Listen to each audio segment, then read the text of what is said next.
होता.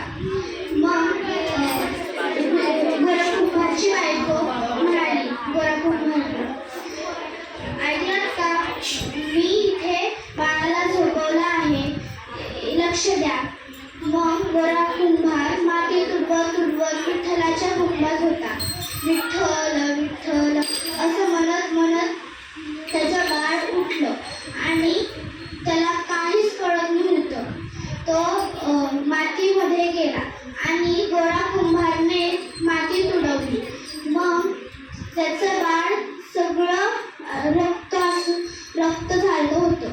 मग त्याची बायको आली, म्हणाली, अरे बाळ कुठे गेलं.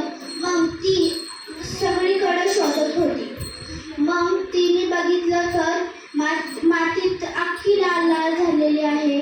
मग ती आश्चर्यचकित झाली आणि गोरा कुंभाराला ढकलून दिले. मग गोरा कुंभारही आश्चर्यचकित झाला. मग तो म्हणाला, अरे मी माझ्या हाताने हे काय केलं.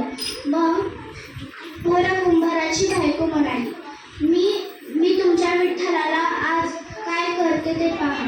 मग गोरा कुंभार म्हणाला, विठ्ठलाची शपथ. मग गोरा कुंभारांनी हात उचलताच ते गोरा कुंभाराची बायको म्हणाली,